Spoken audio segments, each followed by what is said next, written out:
In a shocking, but at the same time not surprising twist, it turns out that UFO whistleblower David Grusch actually had to circumvent Dr. Sean Kirkpatrick, the lovely Dr. Sean Kirkpatrick, in AARO in order to get this information to Congress and ultimately to the American public. Get in here, this is Jack with Cosmic Road. I talk about UFOs and the paranormal. Please hit like, please subscribe, share in social media, and let me know what you think in the comments below.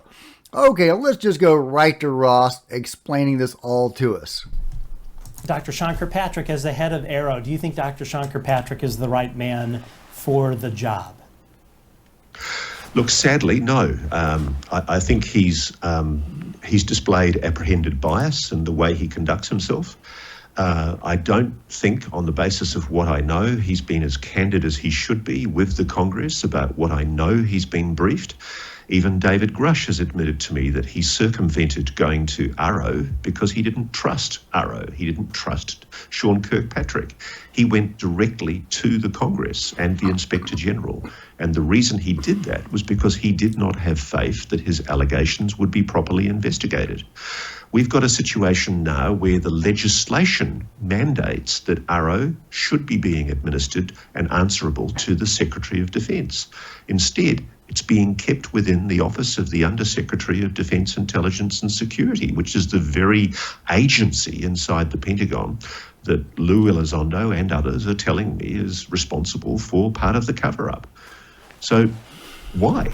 And moreover, at what point does this twig the curiosity of lazy national security reporters who don't recognize yet that it's a story? So who is the Undersecretary? Well, of course, it's our old friend Ronald Moultrie, who was part of the UFO hearing on Capitol Hill not long ago. The U.A.P. task force hearing where Bray and Moultrie, otherwise known as Heckle and Jekyll, stood up and lied to Congress and the American people on live TV. That's right, they went with the Mick West explanation for the flying pyramids over the U.S. warships instead of their own chief scientist, Dr. Travis Taylor, who said that it was a truly anomalous object or objects. So, they are in the bag for the control group in the cover-up. They are part of the cover-up. They are probably the ones who appointed Dr. Sean Kirkpatrick, the lovely Dr. Sean Kirkpatrick, to continue the cover-up when the U.A.P. task force became AARO. As it says, Mr. Moultrie exercises authority, direction, and control on behalf of the Secretary of Defense. So he exercises a lot of control over what we're allowed to see and hear. So Ross Coulthard's point is that this should not be managed by this particular office. Clearly, Moultrie is part of the control group or the cover-up. The Collins elite, I don't know exactly what entity he represents, but he clearly represents an entity involved in the cover-up, as does Bray, as does the lovely Dr. Sean Kirkpatrick. And it is such a shame that, AARO, which I firmly believe was founded in the sincerest intentions to actually get to the bottom of the UFO phenomenon and disclose as much as possible to the American public. AARO was created by a groundswell, grassroots interest by the public in the UFO phenomenon, triggered by Lou Elizondo, Chris Mellon, and TTSA getting those three videos out in 2017, aided and assisted by Leslie Kean, Ralph Blumenthal, and others, Tucker Carlson, other people who were getting this information and this story out to the American people. And it was a sincere effort. It was a sincere grassroots effort engaging the public, finally getting Congress involved. There was enough groundswell of support to engage the wheels of government to get them in on this and to actually, for the first time ever, get Congress interested, sincerely, seemingly, in getting to the bottom of the UFO issue. Not dismissing it, not Project Blue Booking it, but actually creating an entire agency devoted to studying UFOs and getting to the bottom of it and revealing that to the public. Well, of course, as soon as this got into government, the control group kicked in, the cover-up kicked in, the powers that be that have been concealing this forever engaged, and they locked down on this. Ronald Moultrie seems to be a key player in that. When I look at Ronald Moultrie and Bray and Kirkpatrick, I'm not seeing the Collins elite. I don't get that vibe from them. I do get control group vibes. That's where I think this goes. That's just my supposition. Let me know what you think in the comments below. But it's important to know that this cover-up has always existed at very high levels in government.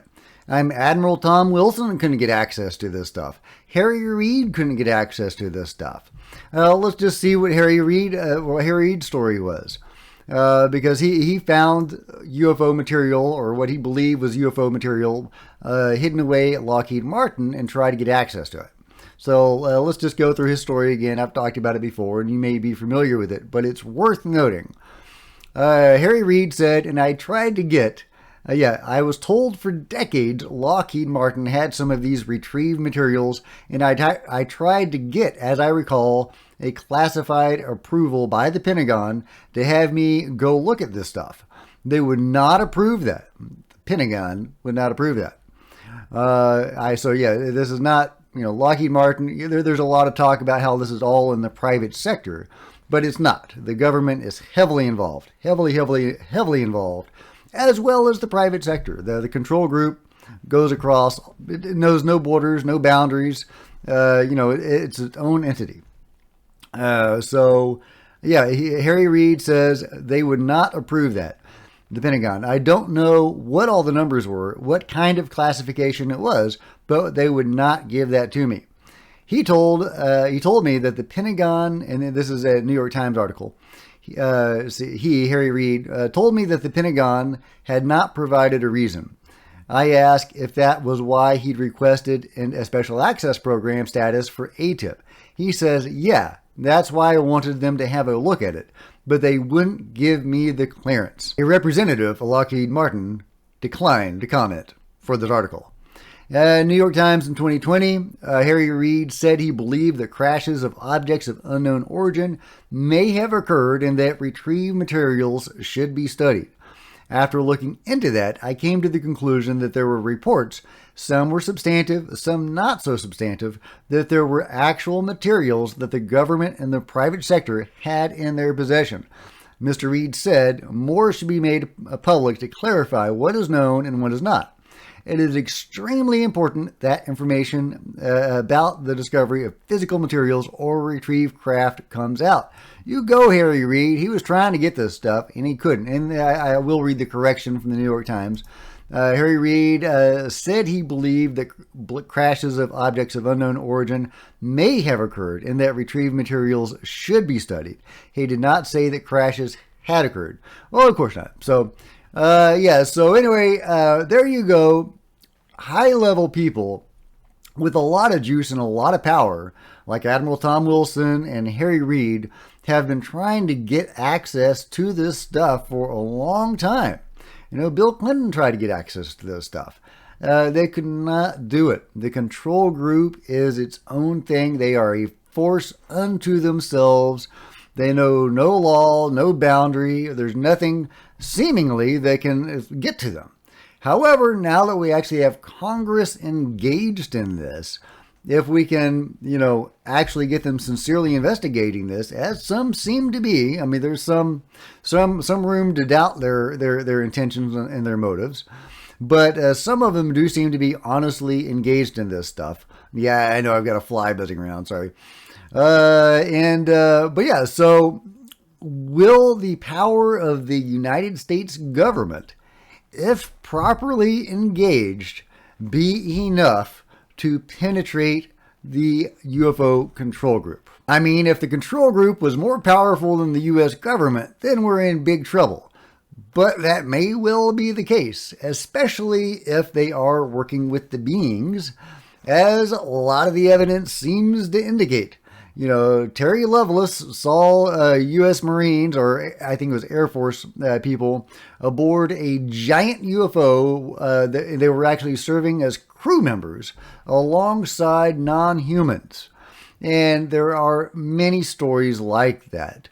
We've got people in the control group up there, in giant ships doing something, working with the beings. What are they doing? Well, we don't know. We do know that a lot of UFO abductees and contactees have seen U.S. military and government officials in alien abductions working alongside the beings.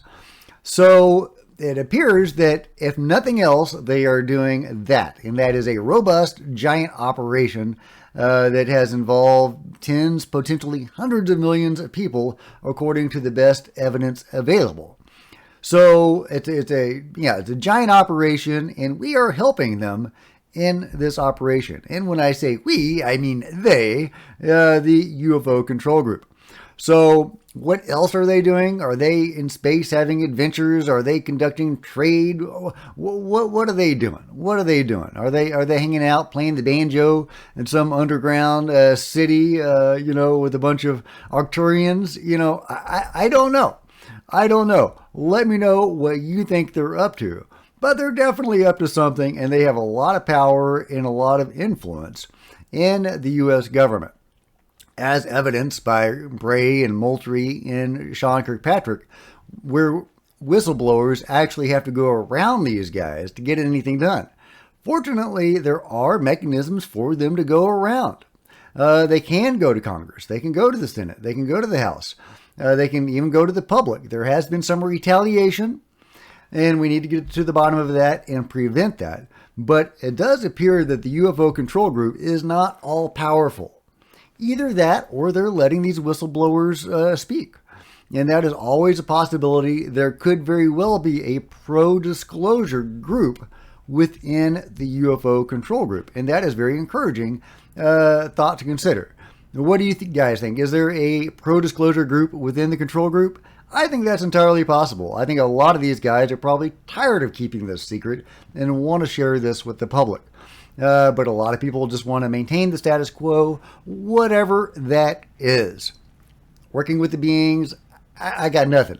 They want to keep that Arcturian banjo music to themselves. Who knows what it is? Let me know your thoughts in the comments below. And if you've enjoyed this video, please give me a big thumbs up. I sure would appreciate it. Smash the subscribe button and the bell to be notified of future videos. Join me on social media. There's Facebook and Twitter links below. I would love to see you guys there. And if you could share this video on social media, that would be super helpful. There's plenty of other videos to check out on the channel. If you wanted to support Cosmic Road in an even bigger way, you could become a channel member. There's a PayPal link below. You can do a super chat or a super thanks. Or heck, if you just wanted to have some fun and you're a science fiction and fantasy fan, I am an author, and you can find a link to some of my books below. Here's a trailer for one right now.